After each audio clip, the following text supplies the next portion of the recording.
Israel की एक बरस से जारी वहशियाना जारहियत के बाद अब से कुछ देर पहले ईरान की जानिब से इसराइल पर मिसाइल दागे गए हैं।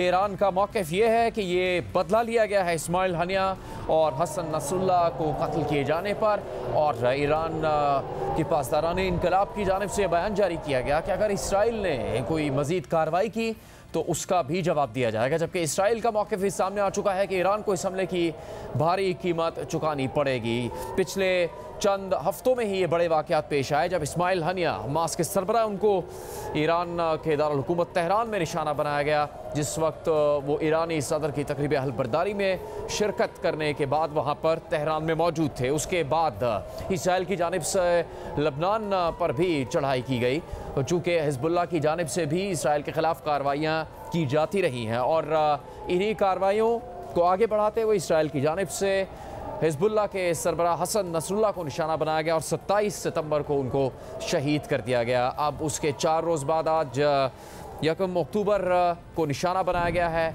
इसराइल की शहर तल अवीव को ईरान की जानिब से। इससे मज़ीद कशीदगी बढ़ेगी, पहले से जारी जंग को मज़ीद हवा मिल सकती है और इसका दायरा मज़ीद फैल सकता है। मुख्तलिफ तज्ज़ियाकारों का कहना है कि ईरान ने बहुत तवील अरसे तक ऐसा कोई इक़दाम नहीं किया, लेकिन इसराइल की मुसलसल ये कोशिश रही है कि ईरान को इस सारे मामले में घसीटा जाए। उसकी तरफ से हमले किए गए, शाम में ईरान के सिफारती हमले को निशाना बनाया गया। इसके बाद जो हमले किए गए इसराइल की जानिब से लबनान पर, उनमें साइबर हमले भी शामिल थे। टेक्नोलॉजी के ज़रिए से पेजर को निशाना बनाया गया, जब एक साथ बहुत बड़ी तादाद में पेजर धमाकों से फट पड़े और उसमें लबनान में ईरान के सफ़ीर भी ज़ख्मी हुए। दीगर कई ज़ख्मी होने वालों में हिज़्बुल्लाह के कारकुन शामिल थे। और उसके बाद इसराइल की जानिब से सिलसिला रुका नहीं और ये सिलसिला आगे बढ़ते हुए इस नतीजे तक पहुंचा कि इसराइल ने हिज़्बुल्लाह के सरबराह हसन नसरुल्लाह को निशाना बनाया और उनको भी शहीद कर दिया। इसके बाद ये बताया जा रहा है कि एक मौके पर लबनान के वज़ीर ख़ारजा ने बताया कि सीज़ फायर के लिए की जाने वाली कोशिशों में कुछ कामयाबी मिली है। हिज़्बुल्लाह भी सीज़ फायर पर राज़ी है। लबनान की जानिब से ये कोशिश की गई कि सीज़ फायर को मुमकिन बनाया जाए, और ये बताया गया लबनान के वज़ीर ख़ारजा की जानिब से कि इसराइल भी सीज़ फायर करना चाहता था, लेकिन उसके बाद ये सिलसिला आगे बढ़ाया गया इसराइल की जानिब से और हमले जारी रखे गए। ना सिर्फ लबनान के मज़ाफ़ात में इसराइल की जानिब से हमले किए गए, बल्कि बैरूत के इर्द गिर्द के इलाकों को भी निशाना बनाया गया। कई देहात को धमकी दी गई कि खाली कर दिया जाए, और यहाँ तक बात आन पहुँची है कि ईरान की जानिब से भी अब इसराइल पर हमला किया गया है और कई 100 मिसाइल दागे गए हैं, जिसके बाद इसराइल ये कहता है कि ईरान को इस हमले की भारी कीमत चुकानी पड़ेगी। हम बात करेंगे अमेरिका में पाकिस्तान के साबिक सफ़ीर, सीनियर तज्ज़ियाकार, बैनुल-अक़वामी अमूर के माहिर हुसैन हक्कानी से। हक्कानी साहब, क्या नतीजा निकल सकता है इस तरह की सूरत हाल का, और ईरान की जानिब से अब इसराइल पर हमला क्या इस जंग के दायरे को मज़ीद बढ़ा देगा या फिर कोई मुख्तलिफ हालात आपको नज़र आ रहे हैं? जंग का बढ़ाना हकीकत में तो किसी के मफाद में नहीं है। ईरान को भी उसका शदीद नुकसान पहुंच सकता है, लेकिन क्योंकि ईरान के बहुत सारे मफादात पर पै दर पे इसराइल ने कामयाबी से हमले किए हैं और ईरान के साबिक सदर को ये एतराफ़ भी करना पड़ा, साबिक सदर अहमदीनेजाद को, कि इसराइल की बहुत पेनिट्रेशन है ईरान में इंटेलिजेंस के लिहाज से, जिसकी वजह से ईरान के राज नहीं रहते। तो अब ईरान की क़यादत को भी ये दिखाना लाजिम था कि हम खामोशी से नहीं बैठेंगे, इसलिए उन्होंने इजराइल पर ये हमला किया है। सवाल ये है कि क्या उनके पास मुकम्मल जंग का कोई प्लान है, कोई तैयारी है? बज़ाहिर तो नहीं है। और अगर इसराइल ने जंग को वसअत दी तो क्या इसराइल भी तवील मियाद तक जंग जारी रख सकेगा?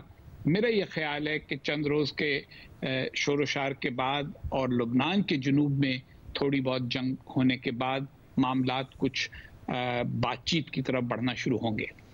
जी, हुसैन हक्कानी साहब, ये तो नज़र आता है इस पूरे तनाज़े में कि अमेरिका यूरोप इसमें स्टेक होल्डर हैं और वो इसराइल के साथ बातचीत करने की भी कोशिश भी करते रहे, लेकिन उनको मुकम्मल उनकी हिमायत इसराइल को हासिल है। दूसरी तरफ ईरान या फिर जो दीगर अरब ममालिक हैं, उनके जो इत्तेहादी हैं, उनकी तरफ से ऐसी कोई कोशिश नज़र नहीं आती कि वो भी स्टेक होल्डर हैं या वो कोई ऐसी कोशिश करते। एक वक्त में खबर तो आई कि चीन ने मेज़बानी की है फ़लस्तीनी ग्रुप्स के दरमियान तनाज़े को ख़त्म करने के लिए। वो अल-फतेह या अल-क़स्साम ब्रिगेड के हवाले से ज़रूर कोशिश थी, लेकिन बाकायदा बैनुल-अक़वामी सतह पर कोई कोशिश नहीं की गई कि इससे ये मदद मिल सके कि जंग बंदी हो सके और इसराइल की जारियत को रोका जा सके। देखिए, मगरबी ममालिक यकीनन इसराइल को तनहा छोड़ने को तैयार नहीं है। दूसरी तरफ गैर मगरबी ममालिक इसराइल के लिए बहुत ज़्यादा हमदर्दी का मुजाहरा नहीं करते। ऐसी सूरत में इसराइल कोशिश करता है कि अपनी ताकत के मुजाहरे के ज़रिए अपने आप को मनवाता रहे। कोशिशें बहुत सी हो रही हैं। सऊदी अरब, मुत्तहिदा अरब इमारात की जानिब से जंगबंदी की कोशिशें जारी हैं। कतर मज़ाकरात कराता रहा है ताकि जो लोग यरगमाल लिए थे हमास ने, उनको छोड़ा जा सके और उसके बदले में इसराइल जंगबंदी पे आमादा हो जाए। इसी तरीके के साथ लुबनान की हुकूमत अपने आप को दोबारा से असर्ट करने की कोशिश कर रही है। तो कोशिशें तो हो रही हैं, लेकिन जो दुनिया का नक्शा अब हो गया है, हर एक कहता है और हर एक चाहता था कि वो जो पुराना एक दो यानी बाइपोलर निज़ाम था कि सिर्फ सोवियत यूनियन था और अमेरिका था, दो सुपर ताकतें थी, उसके खात्मे के बाद एक सुपर ताकत थी कि अब कोई सुपर ताकत ना होना अच्छा है।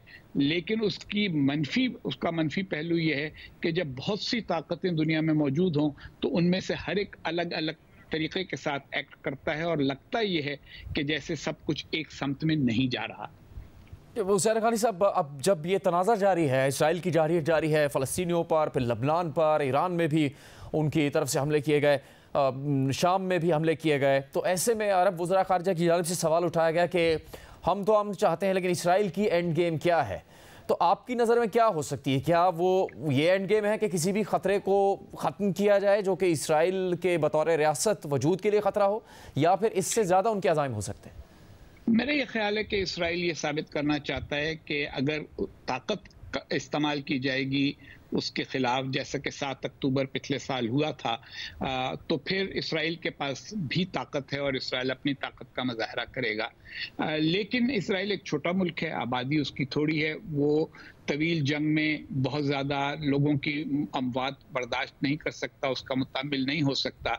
इसलिए इसराइल आखिर में तो यही चाहता है कि किसी तरीके के साथ सारे ममालिक जो उसके इर्द गिर्द हैं उसे तस्लीम करें और उसको तस्लीम करने के बाद उसके साथ मामूल के ताल्लुकात रखें।